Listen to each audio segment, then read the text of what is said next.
محمد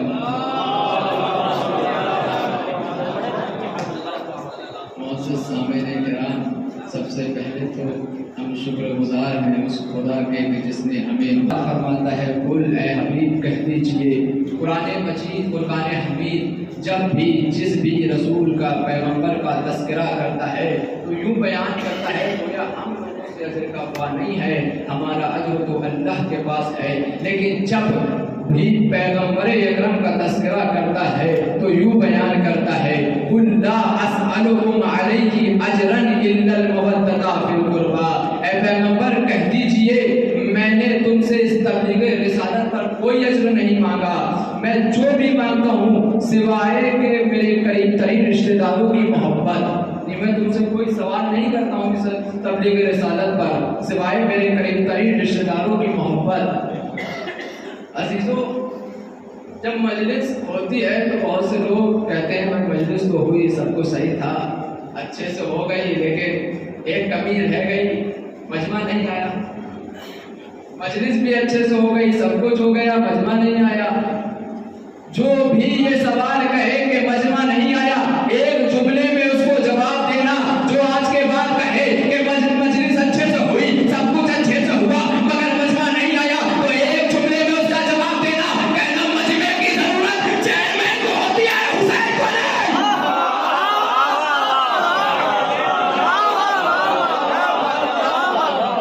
مجمع کی ضرورت چیئرمین کو ہوتی ہے، حسین کو نہیں۔ حسین کی مجلس تو تب سے مجلس ہو جاتی ہے جب اہل بیت تشریف لے آتے ہیں، درود پڑھیں محمد و آل محمد۔ عزیزوں، میں نے اس آیت کریمہ کو پڑھنے کا شرف حاصل کیا، اللہ اس میں ارشاد فرماتا ہے حبیب کہہ دیجئے کہ میں نے اس تبلیغ رسالت پر میں تم سے کوئی سوال نہیں کرتا ہوں، کوئی اجر نہیں مانگتا ہوں سوائے میرے قریب ترین رشتہ داروں کی محبت۔ بھئی یہاں پر سوال یہ پیدا ہوتا ہے آدم سے لے کے عیسیٰ تک کسی بھی نبی نے اجر کا مطالبہ نہیں کیا، پیغمبر اجر کا مطالبہ کر رہے ہیں۔ قرآن مجید فرقان حمید اس سوال کا جواب بھی خود دیتا ہے، کہتا ہے قل ما سألتکم من اجر فہو لکم ان اجری الا للہ، کہہ دیجئے میں نے تم سے جو کچھ مانگا ہے وہ خود تمہارے ہی لیے ہے، میرا اجر تو اللہ کے پاس ہے۔ یہ دوستی اصلاح و تکامل کا سبب بن جائے گی جس کا نام اجر رکھا گیا ہے، وگرنہ اگر آپ اس سے وابستہ نہیں رہیں گے تو آپ کے پاس صرف ایک خیر بچے گی جو ہے نیکی۔ پیغمبر کے قریب ہر پلیس سے پاک و پاکیزہ ہوتے ہیں، حضور الطاعت و طاعت، اہل بیت سے دوستی سوائے محبت اور اطاعت جیسے پیروی کے کوئی نتیجہ نہ دے گی۔ ان کی دوستی دلوں کو بدل ڈالتی ہے، کامل بنا دیتی ہے۔ آپ کے سامنے جس آیت کریمہ کو پڑھنے کا شرف حاصل کیا، اللہ نے اس میں لفظ قربا استعمال کیا۔ بھئی قربا سے مراد کون ہے؟ قربا سے مراد کوئی بھی ہو، لیکن شہید مرتضیٰ مطہری اپنی کتاب میں لکھتے ہیں، کہتے ہیں قربا سے مراد کوئی بھی ہو اس کا بہترین نمونہ و مصداق علی علیہ السلام ہے۔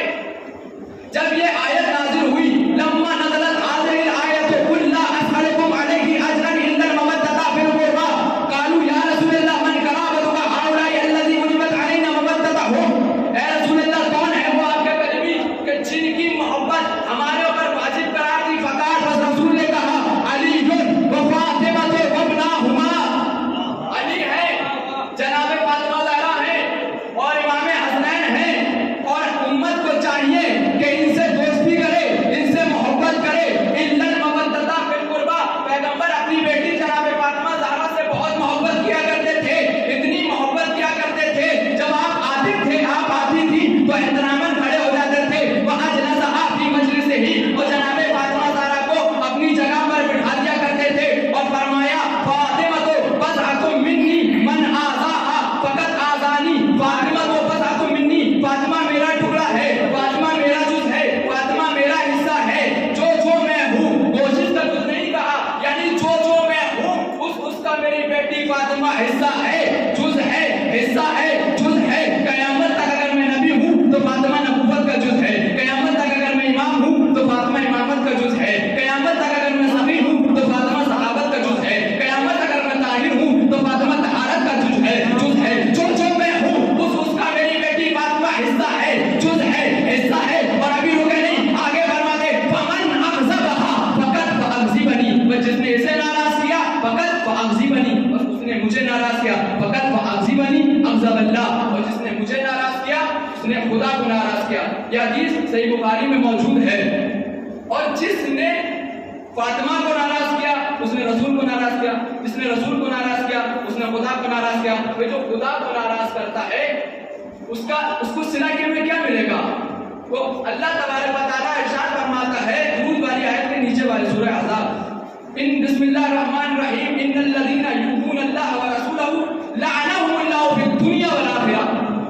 جو بھی اللہ کو اذیت پہنچائے ورسولہ اور اس کے رسول کو اذیت پہنچائے لعنہم اللہ فی الدنیا والآخرہ، تو وہ دنیا میں بھی لعنتی ہے آخرت میں بھی لعنتی. وأعد لهم عذابا مہینا، اور اس کے لیے بڑا دردناک عذاب تیار کر کے رکھا ہوا ہے. جس نے فاطمہ کو اذیت پہنچائی اس نے رسول کو اذیت پہنچائی، جس نے رسول کو اذیت پہنچائی اس نے خدا کو اذیت پہنچائی.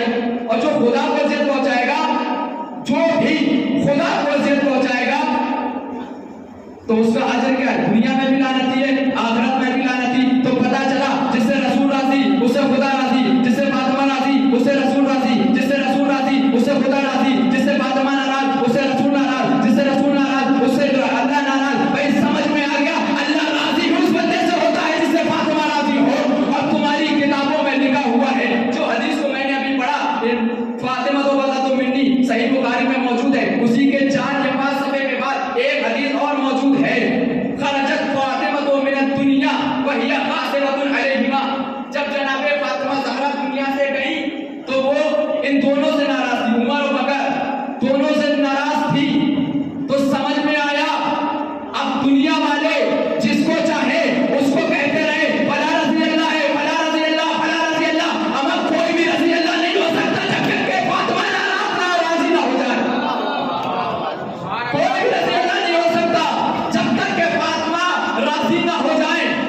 اور ان سے فاطمہ ناراض تھی اور پوری دنیا میں جتنے بھی یہ سنی لوگ ہیں یہی کہتے ہوئے نظر آ رہے ہیں عمر رضی اللہ، بکر رضی اللہ، کوئی رضی اللہ نہیں ہے، سب لعنت اللہ ہے کیونکہ فاطمہ راضی ہی نہیں ہے. کہاں سے رضی اللہ ہو جائیں گے؟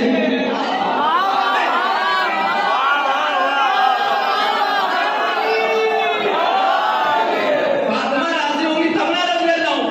فاطمہ راضی ہے ہی نہیں، وہ تو ناراض تھی. کتابوں میں تمہاری لکھا ہوا ہے رضی اللہ کیسے ہو سکتے ہیں؟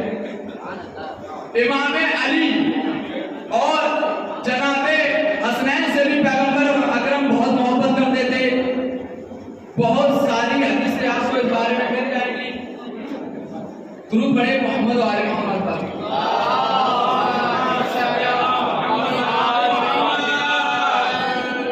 بس امت کو چاہیے کہ اہل بیت سے دوستی کرے کیونکہ قرآن کہہ رہا ہے وَاتَّبِعُوهُ لَعَلَّكُمْ تَهْتَدُونَ.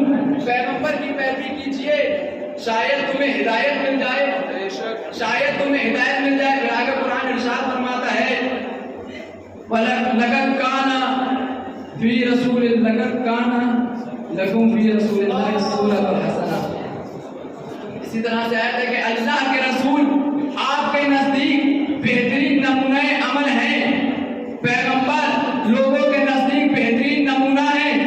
پیغمبر کی زندگی کو دیکھتے جائیے اور اس پر عمل کرتے جائیے. امام علی سے محبت کے، امام علی سے دوستی کے بارے میں بھی پیغمبر سے اب تک بہت سی حدیثیں پہنچی. ابن اسیر نقل کرتے ہیں، کہتے ہیں پیغمبر علی سے مخاطب ہوئے اور مخاطب ہونے کے بعد فرمایا اے علی اللہ نے آپ کو ایسی زینت سے نوازا ہے کہ اس خدا کے نزدیک لوگوں میں اس سے بہتر زینت کوئی نہ تھی. کیا زینت؟ دنیا سے اس طرح کنارہ کشی کی کہ نہ دنیا آپ سے کوئی فائدہ اٹھا سکی نہ آپ دنیا سے کوئی فائدہ اٹھا سکے. یتیموں اور مساکینوں سے دوستی کرنا آپ کو نوازا. وہ آپ کی امامت پر خوش ہیں اور آپ بھی ان سے خوش ہیں کہ وہ آپ کی پیروی کرتے ہیں. اور کتنے خوش قسمت ہیں وہ لوگ جو آپ کی پیروی کرتے ہیں، آپ کی پیروی کرتے ہیں. اور لعنت ہو ان پر جو آپ پر جھوٹ بولتے ہیں، آپ پر جھوٹ باندھتے ہیں، آپ پر عیب لگاتے ہیں، آپ کا عیب نکالتے ہیں. عزیزوں سیوطی کہتے ہیں علی سے محبت ایمان اور دشمنی نفاق ہے. امام علی سے اگر محبت ہے تو مومن ہے ورنہ منافق. اور سیوطی روایت کرتے ہیں اور ایک حدیث یہ بھی ہے کہ امام علی سے محبت ہے